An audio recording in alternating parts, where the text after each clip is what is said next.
All right, citizens of the internet, it is a beautiful Thursday, and it's good to be here talking with y'all. Today we're going to talk about partisan politics.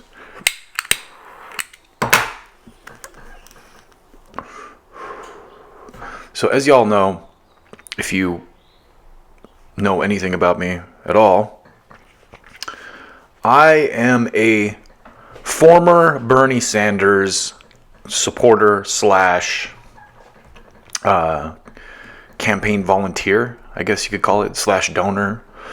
And, you know, I've been involved pretty heavily in politics, just, you know, on the ground since the Obama days, you know, doing all kinds of stuff from phone banking, canvassing,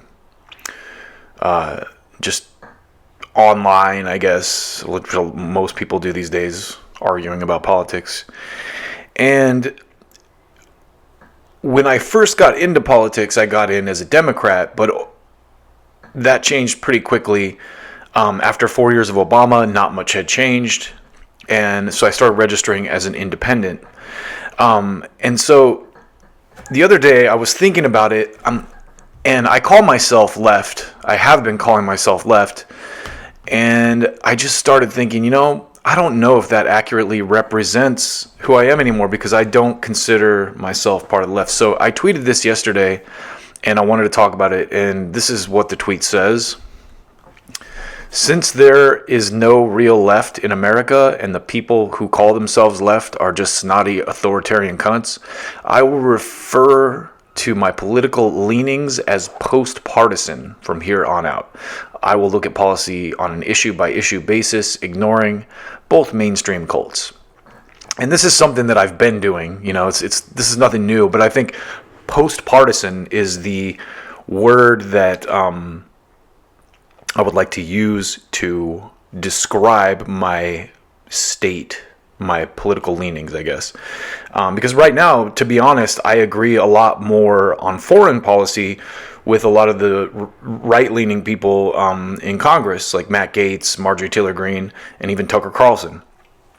And so I kind of wanted to document this trajectory a little bit. And let's start with this clip of Tucker Carlson on Crossfire with Jon Stewart from the John Kerry election cycle, which was 2004, which means this is a little, probably just about 10 years old. But let's watch. But he's certainly an Emmy Award winner, the host of Comedy Central's Daily Show, and the co-author of the new mega bestseller, America the Book, A Citizen's Guide to Inaction, at your bookstores everywhere. Ladies and gentlemen, welcome to the Crossfire, Jon Stewart. Thank you. Thank you very much. It's very kind of you to say. Now what, can I say something very quickly? Why do we have to fight? The two of you, can't we just say something nice about John Kerry right now? I like John. I care about John Kerry. And something about President Bush. He'll be unemployed soon. I failed the test. I made the effort anyway. No, actually, I knew Bush in Texas a little bit, and truth is, he's actually a great guy. He's not a very good president, but he's actually a very good person. I don't think you should have to hate to oppose somebody, but it makes it easier. Why do you argue? The two of you? I hate to see it. We enjoy it. Let me ask you a question. Wait, let me ask you a question first. All right. Is John Kerry really the best? I mean, I think, you know, John Kerry's not a terrible guy. Is he the best? I thought Lincoln was good. Is he the best the Democrats can do?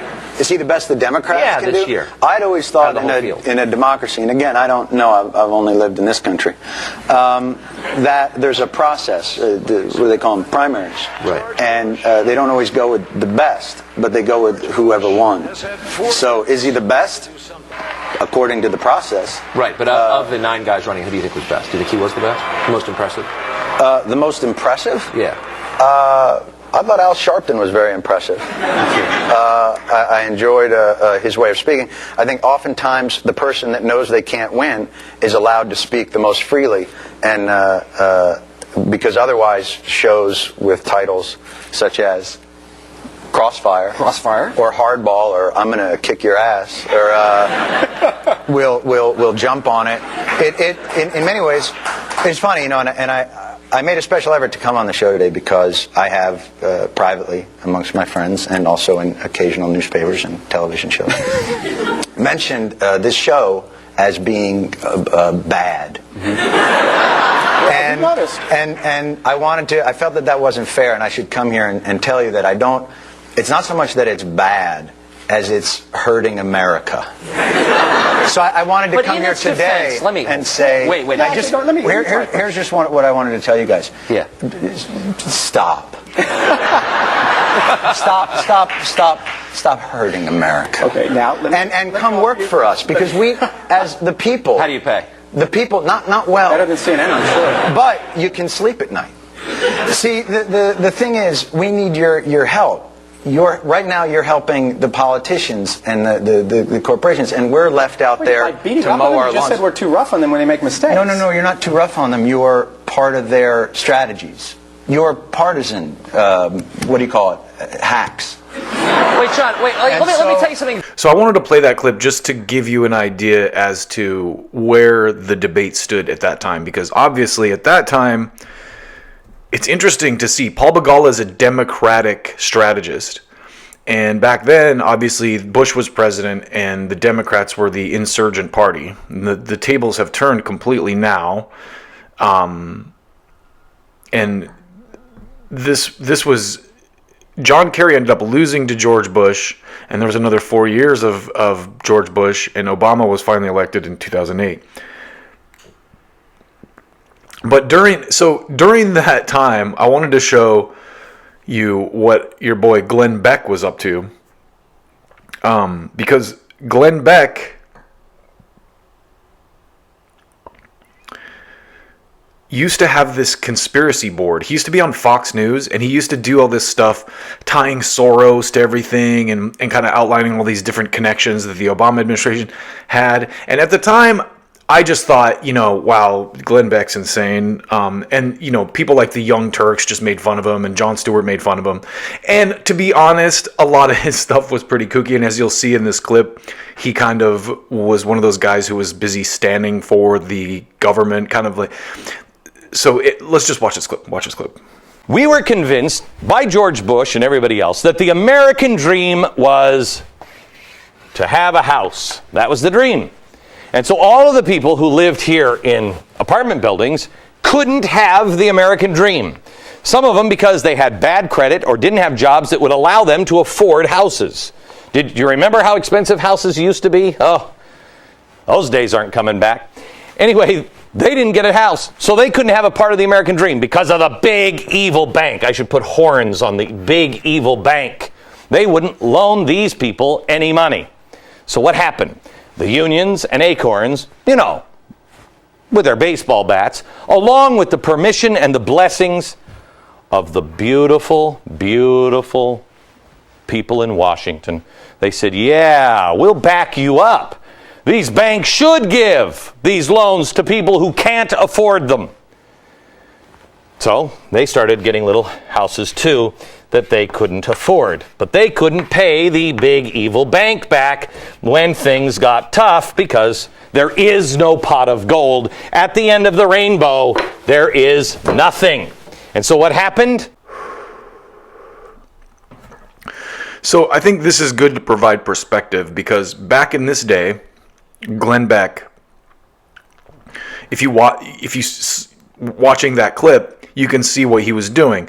He was blaming the banking collapse on regular people, when we all know that the reality is the banking collapse was because of deregulation and because the people who run, all these crazy little credit scams were allowed to kind of do whatever they want. He's talking about people getting houses that they couldn't afford. In a normal world, those people wouldn't have got houses because they wouldn't have qualified, but the restrictions were removed from these, big banks to give people who didn't really deserve loans that they knew they couldn't pay back. Most of these were adjustable rate mortgages or whatever. So what they did was they gave them a rate that they could afford out of the gate, and then once they got the place, they jack the rate up, and then the person would be thrown out of their homes. And this, of course, ended up working out well for the major corporations that run everything. People ended up defaulting on their homes and losing their houses. And this has all happened under Obama. If you're my age or older and you remember the Democratic primary in 2007, circa 2006, 2007, Obama beat Hillary Clinton largely because he voted against the Iraq War. All that they had at the debates, they had candidates raise their hands on the stage. Hey, did you vote yes or no on the Iraq War? And Obama was one of the few people who voted no.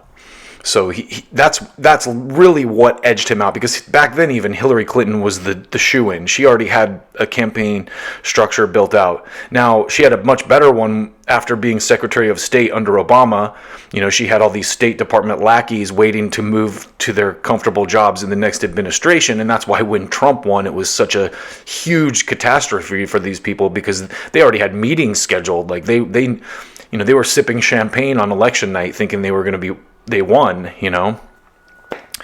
So that's the point when, even though there was valid criticism to be made against the Obama administration back in those days, people like Glenn Beck were doing ridiculous chalkboard shit like this, and it frankly seemed racist. A lot of the same people who let George Bush run wild on the economy and foreign policy were suddenly critical of Obama. People like Glenn Beck.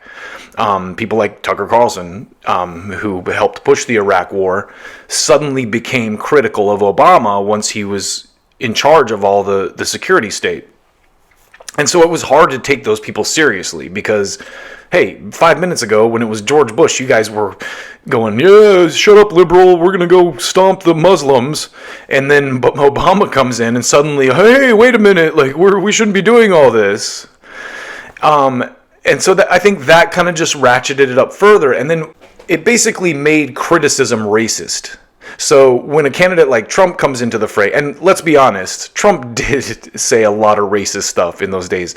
I often posit that the Russiagate fiasco around Trump, the fake Russia scandal that they've been smearing him with for the last 6 years, is kind of a well-deserved comeuppance from the stuff that he did to Obama with the birther stuff. Listen, liberals, listen closely. If you think that Obama was born a secret Muslim and somehow got into the White House without anyone noticing, you're an idiot. Likewise, if you think that Trump was secretly working with Putin and we just didn't notice till he got into the White House, you're also an idiot. Birtherism and Russiagate are equally stupid. Russiagate, unfortunately, has a lot more legitimacy, because you can't call someone racist for smearing Trump, because he's just a piece of it. He's a very arrogant, bombastic dude, so it's really hard to feel bad for him. Whereas someone like Obama is a much more measured and credible and kind of like even keel, and it's like, oh, you're a secret Muslim. It's like, it looks ridiculous out of the gate. Whereas something like Russiagate, you're like, oh, Trump is this like no morals guy who's been married 7 times and throws money around in all kinds of frivolous ways, and of course he probably worked with Russia to make money. Why wouldn't you believe that? So the point is to set all this up and show you how the media landscape looked 10 years ago, when people like Tucker Carlson and Glenn Beck were partisan hacks for the Republicans. And anything Obama did was terrible. It didn't matter. Tan suit gate, that was like a big deal to people. He wore a tan suit. It's like that's how they were digging. Because frankly, Obama was a Republican. He governed just like George W. Bush. He did a couple woke things, and I'll give Obama some credit. He was definitely one of the better presidents of my lifetime, despite all this. He did also pardon Chelsea Manning. I think, and he gave us let's be honest, the guy he's a sensible, smart, well-spoken, well-intentioned man. You can see it in the way he talks and the way he's lived his life. So I don't think Obama is a bad person, but I do think what he did for America, and maybe unintentionally, was kind of drag us further to the right while no one was paying attention. And so as Obama kind of dragged the country further to the right, I feel like the libertarian wing of the Republican Party, the Glenn Becks and Tucker Carlsons, kind of stayed in the same place. And I can tell you for sure, there was, once Obama was out, when Bernie ran in 2016, there was a huge populist sentiment, and the Democrats were very stupid to ignore this, right? I didn't work as hard for the Bernie campaign in 2016, but I did donate and I did a little bit of phone banking. So in that 2016 campaign cycle, there was not any censorship. And what happened is Trump shocked the world by beating Hillary. And the way he did it was by going around the mainstream narrative of the press, the uniparty, and using social media to talk directly to his followers. Fast forward to 2020, that is when the censorship regime kicked in. And I felt this personally because, again, I was on the Bernie side, and as soon as you criticized someone from the mainstream, you were instantly shot down, you were censored. I was blocked from Twitter and Facebook multiple times in the 2019 election cycle, where I was never touched for saying almost identical things in 2016. Because in 2019, 2020, they went, under absolutely no circumstance can we let Trump win again, and so we're going to lock down everything. And then after they got Trump out and Biden came in, there was this huge COVID authoritarianism thing. And actually, it started even before Trump got out. And I feel like this was, if you remember, Trump was always called an authoritarian, but he kind of left it up to the states. COVID was an opportunity for him to really flex authoritarian control, and he didn't. He kind of went, you know what, let states do what they want. California had really extreme measures on COVID, and states like Utah did not. And so, in that time period, a lot of people forget that transition from the Trump to the Biden era. A lot of Trump pushed the vaccine. Trump appointed Fauci to his council. Trump did a lot of stuff. And I think he lost largely because he was just so out of touch. When you watch those debates, he could have just shut up and let Biden talk, and Biden would have lost the debate. But he kept interrupting him, and I think that Trump was being misled by maybe campaign advisors, who knows, and he tacked harder right than he probably should have, whereas if he had talked a little bit to the center and the left and been a little bit more, conciliatory in some ways, he probably could have been reelected. Then there was the January 6th thing, which was very clearly an op on a lot of levels. I knew people that were there. That got blown out of the way. So fast forward to where we are today. And I wanted to play this clip of Glenn Beck talking about Tucker Carlson's recent, firing, basically, from Fox. I love how people say Tucker Carlson left Fox News. No, he didn't leave Fox News. He was kicked out. He was ejected from Fox News. But watch, here's Glenn Beck recently, talking about Tucker Carlson being ejected from Fox News. Carlson, little mini monologue that he put online yesterday. Let's play this here. Good evening, it's Tucker Carlson. One of the first things you realize when you step outside the noise for a few days is how many genuinely nice people there are in this country. Kind and decent people who really care about what's true, and a bunch of hilarious people also, a lot of those. It's got to be the majority of the population, even now. So that's heartening. The other thing you notice when you take a little time off is how unbelievably stupid most of the debates you see on television are. They're completely irrelevant. They mean nothing. In 5 years, we won't even remember that we had them. Trust me, as someone who's participated. And yet at the same time, and this is the amazing thing, the undeniably big topics, the ones that will define our future, get virtually no discussion at all. War, civil liberties, emerging science, demographic change, corporate power, natural resources. When was the last time you heard a legitimate debate about any of those issues? It's been a long time. Debates like that are not permitted in American media. Both political parties and their donors have reached consensus on what benefits them. and they actively collude to shut down any conversation about it. Suddenly, the United States looks very much like a one-party state. That's a depressing realization, but it's not permanent. Our current orthodoxies won't last. They're brain dead. Nobody actually believes them. Hardly anyone's life is improved by them. This moment is too inherently ridiculous to continue, and so it won't. The people in charge know this. That's why they're hysterical and aggressive. They're afraid.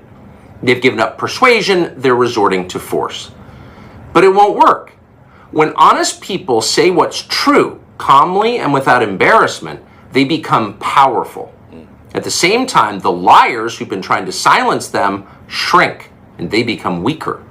That's the iron law of the universe. True things prevail. Where can you still find Americans saying true things? There aren't many places left, but there are some, and that's enough. As long as you can hear the words, there is hope. That is a great, hey, I'm not dead. I haven't disappeared, and nobody's shutting me up. Message from Tucker Carlson. It would be more effective if he wasn't such a Nazi, right? Right. That's the only hole in the message. Gosh. Doesn't sound like a Nazi. You know, he likes freeways. You know who invented the freeway? Oh my gosh. Yeah. Oh my gosh. It's all coming together now, Glenn. That's interesting, isn't it? So you have now the former conservatives who were against Obama foreign policy are now against Biden foreign policy. And say whatever you want about the other positions that they take. You know, I agree with Tucker and Glenn Beck on their takes on Ukraine. And maybe they just have those takes because it's a Democratic president. I don't care. They're the right takes to have, regardless of who's president. Tucker Carlson was pretty critical of Trump in ways that a lot of Republicans weren't when Trump was president, too. So I will give credit to them for this. And I will also say this is kind of speaking to my thesis about post-partisanism. I think that in today's world, we have to look at things on an issue by issue basis. If you just go with what your cult thinks, you're going to be uninformed and you're going to be on the wrong side of history. Look at AOC out here standing for authoritarian censorship and saying deplatforming works. No, it doesn't. Name a time in history when the censors were the good guys. There isn't one. I would challenge you to find one where people that were censoring other views. And the reality is, if you're saying something illegal or you're saying something violent, there are already laws to deal with you. We don't need to stop people from talking. Let racists talk. Let them expose themselves. I would rather know who the racists are, wouldn't you? You know? So I want to close this out by playing this clip of Tucker Carlson, 2 clips actually, this clip of Tucker Carlson on Full Send, and what he says about the media here. And when you hear this stuff, then it all makes sense. You go, okay, anyway, listen to this. I've spent my whole life in the media. My dad was in the media. Like, that is a big part of the revelation that's changed my life, is the media are part of the control apparatus. Like, there's no... Yeah, I know, because you're younger and smarter, and you're like, yeah. But what if you're me and you spent your whole life in that world, and to look around and all of a sudden you're like, oh, wow. Not only are they part of the problem, but I spent most of my life being part of the problem, defending the Iraq War. Like, I actually did that. Can you imagine if you did that? Well, what do you think? What is one of your biggest regrets in your career? Oh, defending the Iraq War. That is it? Well, I've had a million regrets, not being more skeptical, calling people names when I should have listened to what they were saying. Look, when someone makes a claim, there's only one question that's important at the very beginning, which is the claim true or not? So I say, you committed murder or you rigged the last election. Before you attack me as a crazy person for saying that, maybe you should explain whether you did it or not. You know what I mean? Yeah. And for too long, I participated in the culture where I was like, anyone who thinks outside these pre-prescribed lanes is crazy, is a conspiracy theorist. And I just really regret that. I'm ashamed that I did that. And partly it was age, partly it was the world that I grew up in. So when you look at me and you're like, yeah, of course they're part of the means of control. I'm like, that's obvious to you because you're 28, but I just didn't see it at all. And I'm ashamed of that. Isn't that what the media tries to do, though? It's their only purpose. Right. They're not here to inform you. Really? Even on the big things that really matter, like the economy and war and COVID and like things that really matter that will affect you. No, their job is not to inform you. They are working for the small group of people who actually run the world. They're their servants. They're their Praetorian Guard. And we should treat them with maximum contempt because they have earned it. All right.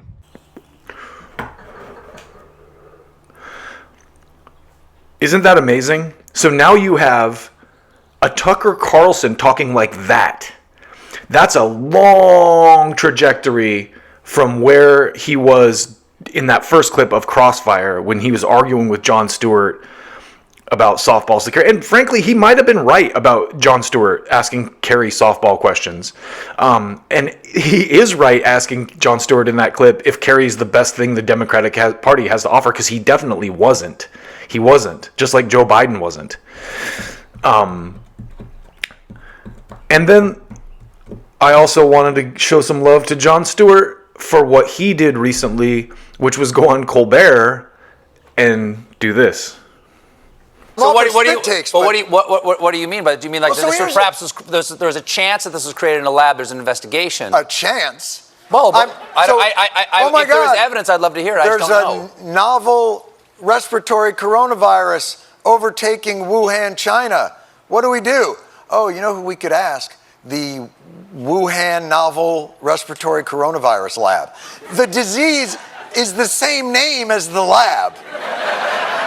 That's just a little too weird, don't you think? And then they ask the scientists, they're like, how did this, so wait a minute, you work at the Wuhan respiratory coronavirus lab. How did this happen? And they're like, a pangolin kissed a turtle. And you're like, no, the name of your lab, if you look at the name, let me see your business card. Show me your business card. Oh, I work at the coronavirus lab in Wuhan. Oh, because there's a coronavirus loose in Wuhan. How did that happen? Maybe a bat flew into the cloaca of a turkey and then it sneezed into my chili and now we all have coronavirus. Like, come on. Wait a second. What about this? Listen to this. Wait a second. All right. John. Oh my God.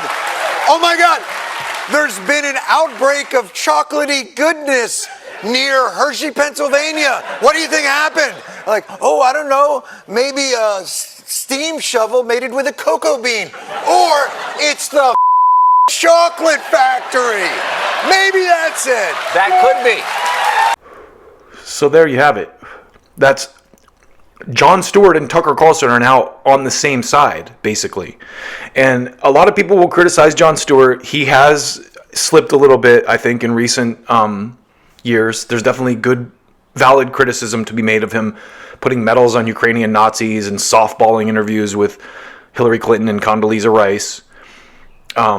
But he of the mainstream voices, he's doing stuff like that you just saw. And who else is doing that? Who else is questioning anything in the mainstream narrative? No one. I saw this article recently about how the Pentagon, people at the Pentagon were cheering when Tucker was fired. I mean, that tells you something. Is that what you want? Do you want Pentagon approved news sources? I mean, and it also says something about the state of our military if that's the type of criticism, if that type of criticism is so if they're unwilling to take that kind of criticism, that's not a good thing. I don't care, and I would say the same thing if we were under a Republican president and Tucker was pushing the Republican narrative, and they were cheering or a Democrat. If Tucker was, anyway, that didn't make any sense. I think at the end of the day, journalism is being critical to power. And if you're not being critical to power, if you're not printing something that someone doesn't want printed, you're not really doing journalism. So that is my thesis for the post-partisan world we live in. I think everyone should, especially in politics, look at things on an issue-by-issue basis and don't believe the hype, because everyone's a Nazi or a fascist or a groomer or whatever you want to call them. The personality comes before policy in political debate, and that is not good. Look at the Taibbi thing.